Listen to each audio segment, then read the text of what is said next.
The monthly family dinner at Mom's house had always been a delicate balance of unspoken tensions and forced pleasantries, but tonight's gathering carried an electric undercurrent that made my skin crawl. Maybe it was the way my sister Jessica strutted through the front door 23 minutes late, her designer Hermes bag swinging from her manicured shoulder like a battle flag, or how she immediately commandeered the conversation with breathless tales of her absolutely life-changing Vegas experience, without bothering to acknowledge anyone else's existence. I'd been sitting quietly at the familiar dining room table, mechanically working through Mom's overcooked pot roast while listening to the usual family dynamics play out around me. Dad dominated discussions about his golf handicap improvements. Uncle Mike regaled everyone with stories from his construction business that nobody particularly wanted to hear. Mom fussed over every minor detail of the meal preparation like she was hosting foreign dignitaries instead of the same relatives who gathered here every third Sunday of the month. "You literally cannot imagine the suite they gave me," Jessica announced, sliding into her usual chair directly across from me with theatrical flair. Top floor of the Bellagio, floor-to-ceiling windows overlooking the fountain's 24-hour champagne service, Egyptian cotton sheets that probably cost more than most people's monthly rent. It was absolutely divine. Mom's face transformed into that particular expression of maternal pride she reserved exclusively for Jessica's accomplishments, real or imagined. My successful daughter deserves nothing but the finest things in life. I continued cutting my meat into precise, uniform pieces, saying nothing. At 29 years old, I'd developed an almost scientific understanding of family dinner dynamics. Silence was survival. Questions led to comparisons. Comparisons led to humiliation. Better to maintain my role as the invisible family member who occasionally contributed polite murmurs of agreement when directly addressed. Jessica was the golden child, the marketing manager with the impressive-sounding job title at a mid-tier advertising agency, the Instagram-perfect lifestyle carefully curated to project success and sophistication. She possessed that particular type of magnetic personality that commanded attention in every room she entered, the kind of effortless confidence that made people assume she must be important simply because she acted like she was. I was the other daughter. The boring government employee who lived in a modest one-bedroom apartment in Arlington and drove a 10-year-old Honda Civic with a dent in the passenger door from a grocery store parking lot incident I'd never bothered to repair. My wardrobe consisted entirely of conservative business attire purchased from department store clearance racks. My social media presence was non-existent. My accomplishments, such as they were, remained largely invisible to my family because they'd never bothered to ask about the specifics of my work. "Jessica, tell them about the shopping expedition," Dad prompted eagerly, refilling her wine glass to the brim while my own sat conspicuously empty. The stories she was telling me earlier were incredible. Jessica's green eyes lit up with the fervor of someone about to deliver her favorite performance. "Oh my God, the shopping situation was absolutely insane. I spent something like $22,000 over 3 days. Completely new wardrobe from boutiques that don't even display prices because if you have to ask, you can't afford it. Custom jewelry from this designer who works exclusively with celebrities. Spa treatments that cost more per hour than some people make in a week."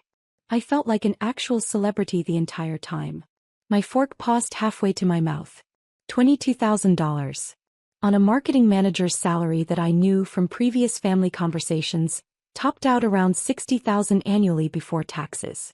The mathematics didn't compute, even accounting for credit card debt or savings depletion. "How exactly did you manage to afford all that?" I asked quietly, immediately regretting the question when every head at the table swiveled toward me with expressions ranging from surprise to annoyance. The temporary silence felt heavy and uncomfortable. Jessica's laugh carried a sharp metallic edge that reminded me unpleasantly of fingernails on chalkboard. "Wouldn't you just love to know the details, little sister?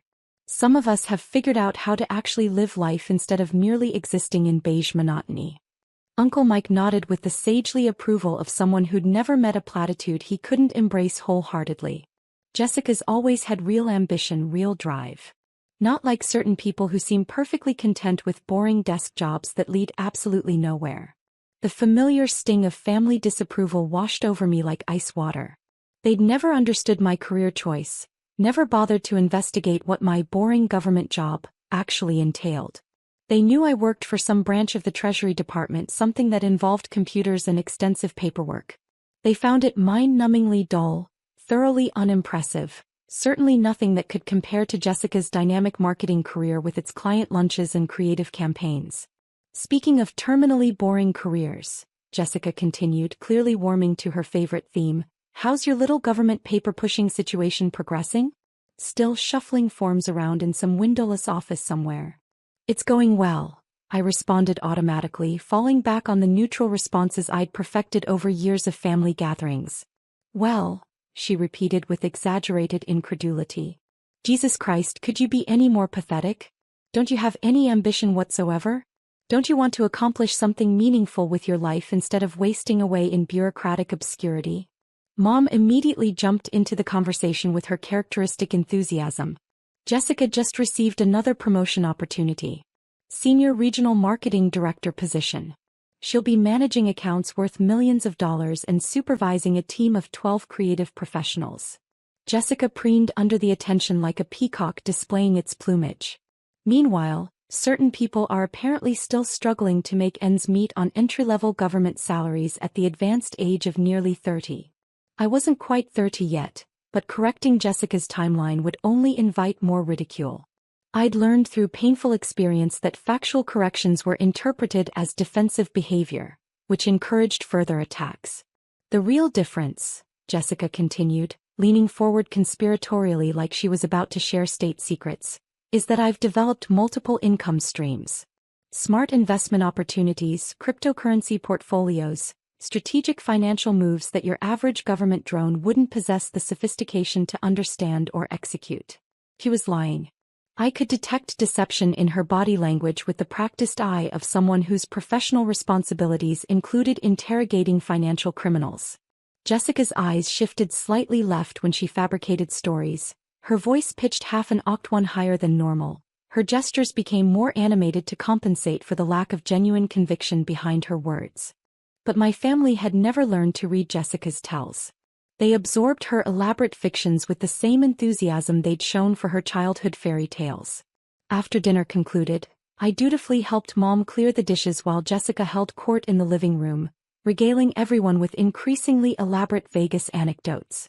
Each story seemed to feature higher dollar amounts, more exclusive venues, more celebrity encounters that probably existed only in her imagination. As I loaded the dishwasher with mechanical efficiency, I noticed Jessica's oversized purse sitting open on the kitchen counter, positioned carelessly next to the coffee maker.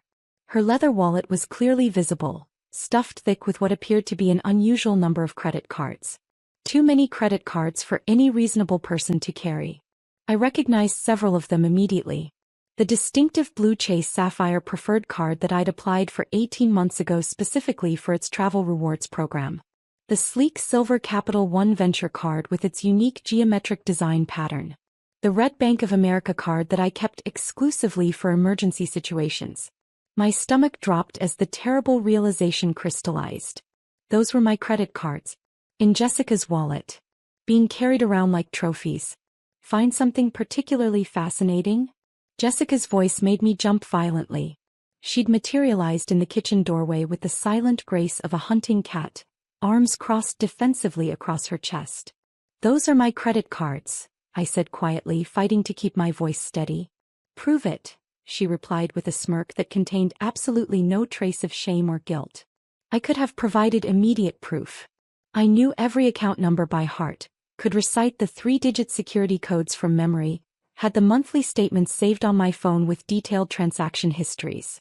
But I also understood with crystalline clarity that evidence wouldn't matter here, not with this audience, not in this house where Jessica's version of reality always took precedence over objective facts. Why? I asked instead, genuinely curious about her psychological reasoning. Jessica shrugged with practiced nonchalance. You never actually use them for anything interesting. They just sit there collecting dust while you live like some kind of financial monk who's afraid to spend money on anything beyond basic survival necessities. I figured I'd put them to productive use for once in their miserable existence. That's theft, I said simply. It's borrowing. From family. God, you're so fucking dramatic about everything. She grabbed her purse with deliberate casualness and sauntered back to the living room, where I could hear her launching into yet another fabricated tale about private gambling rooms and complimentary bottle service. I remained in the kitchen, hands trembling slightly as I retrieved my phone and accessed my banking applications. The financial damage exceeded my worst-case scenario projections. All 3 credit cards had been systematically maxed out with surgical precision. The Chase Sapphire Preferred, with its $15,000 limit, showed a current balance of $14,847. The Capital One Venture card reflected $9,923 against its $10,000 limit. The Bank of America emergency card had been pushed to its absolute maximum of $8,000. $32,770 in fraudulent charges. All originating from Las Vegas. All processed over the previous weekend. I walked back toward the living room on unsteady legs, my phone clutched in my sweating palm like a piece of incriminating evidence. Jessica was displaying photographs on her iPhone to an appreciative audience. Images of the luxury suite, shopping bags from boutiques I couldn't pronounce, herself posing with cocktails that probably cost more than my monthly food budget. "Jessica," I said quietly, interrupting her narrative about a private shopping experience with a personal stylist. "We need to discuss something important." "We're already discussing something," she replied without bothering to look up from her phone screen. "About the credit cards." The living room fell silent with the abrupt finality of a theater curtain dropping. Jessica finally raised her eyes to meet mine, her expression shifting from casual amusement to sharp-edged annoyance. "What about them? You stole them from my apartment. You committed credit card fraud. You need to immediately pay back every cent you spent." Jessica's laugh was harsh and ugly, devoid of any genuine humor. "Or what, exactly? You'll run crying to mommy? You'll call the big bad police?" I could feel the family's collective attention focusing on me with the intensity of stage lights, and their expressions told me everything I needed to know.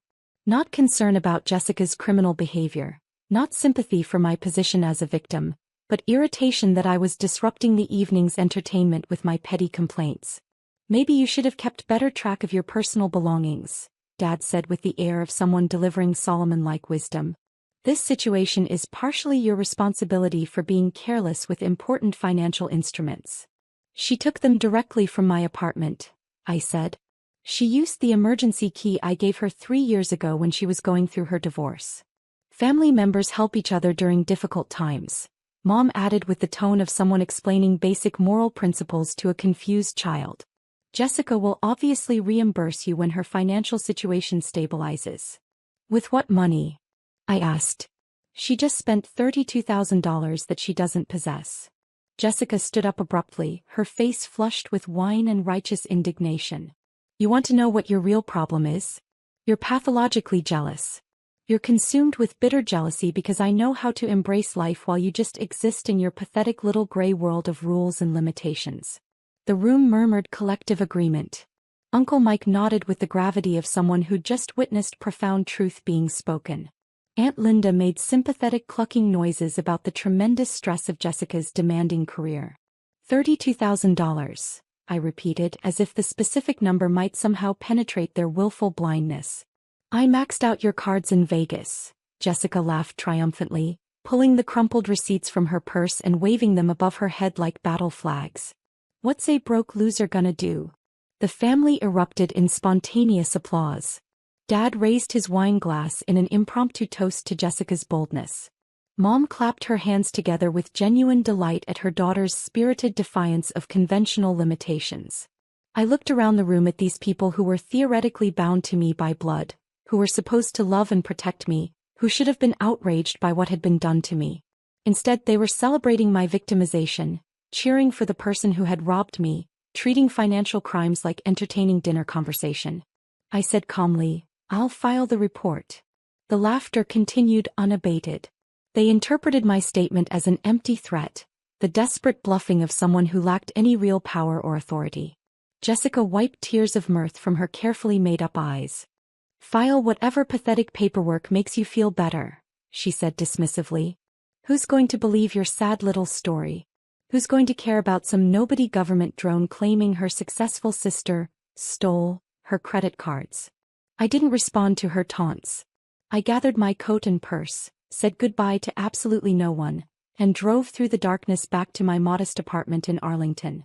Once there, I sat at my small kitchen table with my laptop computer and began composing a detailed report that would change everything. What my family didn't know, what they'd never bothered to inquire about despite 6 years of employment, was the precise nature of my boring government job. They understood that I worked for the Treasury Department in some capacity, but they'd never asked which specific division. They knew my daily routine involved extensive computer work, but they'd never questioned what exactly I was investigating.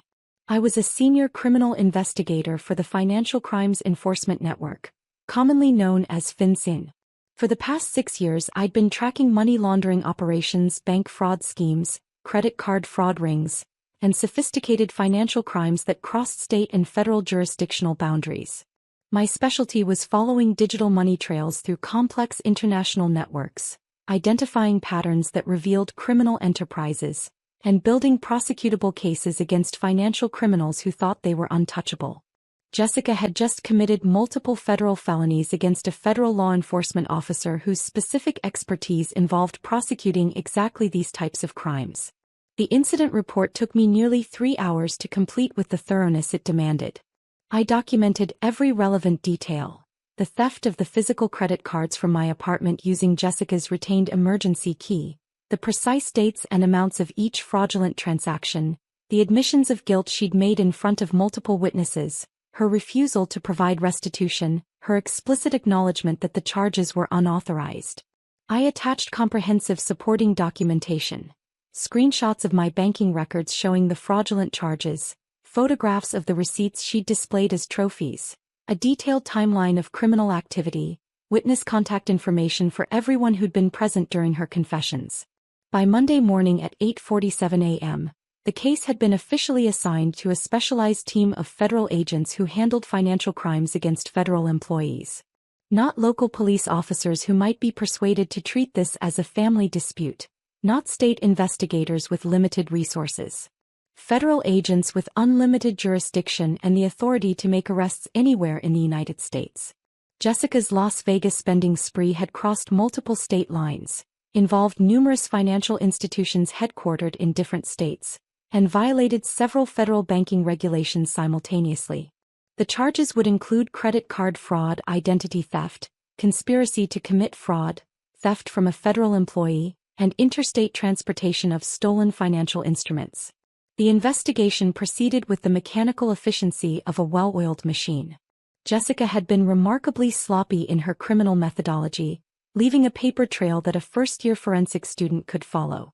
She'd used the stolen cards at dozens of Las Vegas establishments, always signing her own name instead of attempting to forge my signature, never making any effort to conceal her identity or disguise her activities. Her confidence in her own invulnerability had made her careless.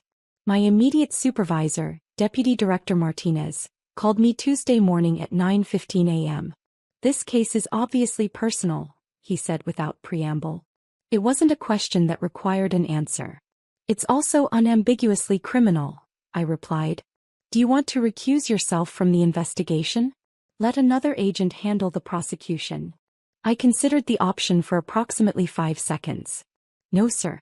I can maintain complete professional objectivity. This situation is going to become extremely complicated when your family realizes who you actually are." He was absolutely correct. When the arrests happened, when the family finally understood that their boring government drone was actually a federal law enforcement officer with the authority to pursue felony prosecutions, the dynamics would shift dramatically. Wednesday afternoon at 2:33 p.m. my personal phone rang. Mom's contact photo appeared on the screen. "Honey, something absolutely terrible has happened to Jessica. Men in dark suits came to her office this morning. They arrested her in front of all her colleagues and clients. They mentioned bank fraud and federal charges. This has to be some kind of horrible mistake." "It's not a mistake," I said calmly. Extended silence. "Then, what do you mean it's not a mistake?" "I mean I filed a comprehensive report with the appropriate federal authorities regarding the theft of my credit cards and the subsequent fraudulent financial transactions." You actually called the police on your own sister?" "I contacted federal law enforcement regarding multiple felony crimes that were committed against me." "Federal law enforcement?" Mom's voice sounded faint and distant. "Sweetie, what exactly do you do at your job?" I'd been waiting 6 years for someone in my family to ask me that specific question. I'm a senior criminal investigator for the Financial Crimes Enforcement Network, Mom. I investigate bank fraud, money laundering, credit card fraud schemes, and other financial crimes that fall under federal jurisdiction. What Jessica did to me represents a textbook case of interstate credit card fraud. The silence stretched so long I began to wonder if the call had been disconnected. You're actually a federal agent? I'm a federal criminal investigator with arrest authority. I've held this position for 6 years. But you always said you worked with computers and paperwork. You said your job was boring administrative work. I investigate complex financial crimes using computer forensics and extensive documentation. I never described my work as boring. You and the rest of the family decided it was boring without ever asking for specific details. Another protracted silence punctuated by the sound of Mom's labored breathing. Can you make this situation go away somehow? No, Mom. I cannot make federal felony charges disappear through personal intervention. Jessica committed credit card fraud across multiple state lines, stealing from a federal law enforcement officer. She's potentially facing up to 20 years in federal prison. Mom began crying audibly. But she didn't know. She didn't know what your job was. She knew she was stealing from me. She knew she was committing fraud. My specific employment doesn't make theft more or less illegal under federal statutes. But she's your sister. And I'm the federal agent she committed multiple felonies against. Thursday morning brought another call, this time from Dad at 7:42 a.m. The lawyer Jessica hired says she's in extremely serious legal trouble. Real serious. He says the federal prosecutor assigned to her case is pushing for maximum sentences on all charges. That assessment sounds accurate. You have to help her somehow. You have to talk to your colleagues, explain the family situation. I cannot and will not attempt to interfere with an ongoing federal investigation. But you work with these people. You know how the system operates. Dad, I am these people. I'm the primary investigating officer. I'm the victim of record. And I'm the federal agent who built the criminal case against Jessica. The words seemed to impact him like physical blows, each revelation hitting harder than the last. You're the one who did this to her? She did this to herself when she chose to steal $32,000 from me. She was planning to pay you back eventually. With what money? She doesn't possess $32,000. She was never going to provide restitution. She made a mistake. People make mistakes. Federal felonies aren't mistakes, Dad. They're conscious criminal choices with serious legal consequences. Friday evening brought the emergency family intervention. They assembled at my apartment like a tribunal. Mom, Dad, Uncle Mike, Aunt Linda, my younger cousin Trevor, who usually avoided family drama with religious devotion, and even my grandmother who'd driven 3 hours specifically for this confrontation. We need to have a serious conversation, Mom announced when I opened the door, her tone suggesting I was about to receive a lecture on moral obligations and family loyalty. I let them file into my small living room, prepared coffee for everyone who wanted it, and settled into my reading chair to wait for the inevitable arguments. You have to find a way to drop these charges, Dad began without preamble. Jessica made some poor decisions, but she doesn't deserve to spend decades in federal prison. I cannot drop federal charges. That authority doesn't exist within my jurisdiction. You're being vindictive and cruel, Uncle Mike accused with the righteousness of someone who'd never been robbed by a family member. You're using your government position to punish Jessica for being more successful than you. I'm enforcing federal law without regard to personal relationships. She's family. Mom pleaded with genuine desperation. You don't send family members to prison over money. You don't steal from family members either, I replied. And this isn't simply about money. It's about multiple federal felonies. So you're choosing your career over your own family? Aunt Linda asked with obvious disgust. I'm choosing legal justice over criminal behavior. The arguments continued for nearly 3 hours. They pleaded with increasing desperation, threatened social ostracism, attempted emotional manipulation, and delivered guilt trips with professional skill. They accused me of jealousy, vindictiveness, cold-hearted ambition, and betrayal of fundamental family values. They painted Jessica as the unfortunate victim of my petty revenge fantasies and bureaucratic power abuse. Not once during the entire confrontation did anyone acknowledge that Jessica had committed serious crimes against me. Not once did anyone suggest that Jessica bore primary responsibility for her own criminal actions. Not once did anyone express concern for how I felt about being robbed by my own sister. The local news stations are calling about interviews, Trevor said quietly. He was the only family member who hadn't actively attacked my character. They want to do a story about the federal agent who prosecuted her own sister. Everyone stared at me with accusation and horror in their eyes, as if I'd somehow orchestrated media attention for personal aggrandizement. This publicity is going to destroy our family's reputation in the community, Mom said with obvious anguish. People will think we're a family of criminals. Jessica is a criminal, I said. She committed multiple federal felonies that are documented with overwhelming evidence. Because of your vindictive prosecution. Dad exploded with rage. If you hadn't pressed charges, none of this nightmare would be happening. If Jessica hadn't stolen from me, none of this would have been necessary. The trial was scheduled for 3.5 months later. Jessica's defense attorney, a competent criminal lawyer named Robert Kim, attempted every possible legal strategy. He argued that Jessica had believed she possessed implied permission to use the cards. He suggested that family financial disputes shouldn't involve federal law enforcement. He claimed that I was abusing my official position for personal vengeance. He portrayed Jessica as the victim of an overzealous prosecutor who couldn't separate professional duties from family grievances. None of these arguments could overcome the physical evidence. Credit card transaction records showing unauthorized use across multiple states. Surveillance footage from Las Vegas casinos and retail establishments clearly showing Jessica making purchases with my stolen cards.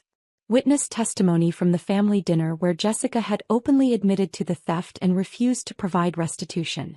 Her own receipts, which she'd preserved as souvenirs of her criminal spree. The federal prosecution team, led by Assistant U.S. Attorney Sarah Chin, presented a methodical case that painted a clear picture of premeditated fraud committed against a federal law enforcement officer. Ladies and gentlemen of the jury, Chin told the 12 citizens during her opening statement, the defendant didn't simply steal credit cards from a victim she perceived as powerless. She stole them from someone whose professional responsibility is investigating exactly these types of financial crimes. She was so confident that her victim couldn't or wouldn't seek justice, so certain that family relationships would protect her from legal consequences, that she kept the receipts as trophies. She bragged about her crimes to multiple witnesses. She showed complete contempt for federal banking laws and the authority of federal law enforcement. Jessica's defense attorney tried to portray me as the real villain in this situation, the cold, calculating sister who destroyed her own family for the sake of career advancement. Agent Thompson had options, defense attorney Kim argued during his opening statement. She could have resolved this as a private family matter. She could have arranged a payment plan, sought family counseling, pursued civil remedies. Instead, she chose to unleash the full power of federal law enforcement against her own sister. She chose her badge over her blood, her career over her family. When I took the witness stand, Kim attempted to undermine my credibility with questions about proportionality, family loyalty, and abuse of governmental authority. Agent Thompson, don't you believe that 20 years in federal prison represents grossly excessive punishment for what your sister viewed as borrowing money from family? Mr. Kim, federal sentencing guidelines exist to ensure consistent application of justice regardless of personal relationships. Credit card fraud is a serious federal crime whether it's committed by strangers or family members. But surely you could have resolved this situation through private negotiation? A structured payment plan, perhaps. The defendant stole $32,000, showed no remorse for her actions, possessed no means to provide restitution, and expressed no intention of attempting repayment. Private resolution was not a realistic possibility. Did you consider the devastating impact that prosecuting your sister might have on your family relationships? I looked directly at Jessica, who was sitting at the defense table with tears streaming down her carefully made-up face. For the first time since this entire ordeal began, she appeared genuinely frightened rather than angry or defiant. Mr. Kim, my family relationships were already devastated. They were destroyed the moment my sister decided that stealing from me was acceptable behavior because she perceived me as weak and powerless. They were further damaged when the rest of my family chose to celebrate her criminal actions instead of supporting me as the victim of those crimes. The jury deliberated for exactly 47 minutes before returning unanimous guilty verdicts on all counts: credit card fraud, identity theft, conspiracy to commit fraud, theft from a federal employee, and interstate transportation of stolen financial instruments. Jessica received a sentence of 8 years in federal prison. The presiding judge, the Honorable Patricia Williams, explained her reasoning with crystalline clarity. "Ms. Thompson, your crimes were not committed from desperation, financial necessity, or mental incapacitation. They were committed from pure greed and arrogant assumption of immunity from consequences. You stole from your own sister, someone who had trusted you with access to her home and personal belongings. You showed no remorse, no acknowledgement of wrongdoing, and no intention of providing restitution. Most significantly, you committed these federal crimes against a law enforcement officer, demonstrating complete disregard for federal authority and the rule of law. This sentence reflects both the seriousness of your criminal choices and the need to deter others who might believe family relationships exempt them from legal accountability." The family's reaction was entirely predictable. At Jessica's sentencing hearing, Mom stood up and screamed at me across the federal courtroom. "She was your sister.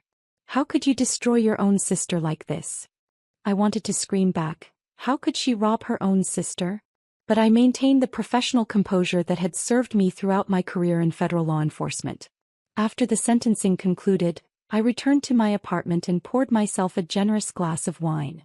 My phone had been ringing constantly throughout the day, reporters seeking quotes, family members delivering ultimatums, co-workers offering support or asking procedural questions. I ignored every call and sat quietly in my living room, reflecting on the previous 8 months of legal proceedings. I didn't feel vindicated or satisfied by the outcome. I felt tired, sad, and emotionally drained. I'd lost my family connections, but I'd preserved my integrity and professional ethics. I'd enforced federal law without favoritism, but at enormous personal cost. My supervisor called that evening at 9:47 p.m. "How are you holding up after today, Thompson?" "I'm managing adequately, sir." "No, you're not managing adequately. Nobody could handle this situation without significant emotional impact. I'm ordering you to take accumulated vacation time. That's not a request. I'd prefer to maintain my normal work schedule." "I know you would prefer that. Which is exactly why I'm making this mandatory. Take 3 weeks minimum. Go somewhere restful. Let the media attention dissipate. That's a direct order." I took 3 weeks and drove alone to the Smoky Mountains of Tennessee. No internet connectivity, no cellular service, just hiking trails and clear mountain air that helped clear my head. When I returned to Washington, the news cycle had moved on to other stories and controversies. Jessica served 5.5 years of her 8-year sentence before being released to a federal halfway house. She never contacted me during her incarceration, never apologized for her actions, never acknowledged that her criminal choices had consequences beyond my vindictive prosecution. The extended family occasionally attempted to guilt me into visiting Jessica in prison or contributing money to her commissary account. I declined all such requests without explanation. 4 years after the trial concluded, I was promoted to Assistant Director of FinCEN's Criminal Investigation Division. The case that had destroyed my family relationships had simultaneously established my reputation as an investigator who couldn't be intimidated, corrupted, or compromised by personal relationships. I never married, never had children of my own, never rebuilt the family connections I'd lost. But I constructed something else. A distinguished career devoted to protecting innocent people from exactly the types of financial crimes that had been committed against me.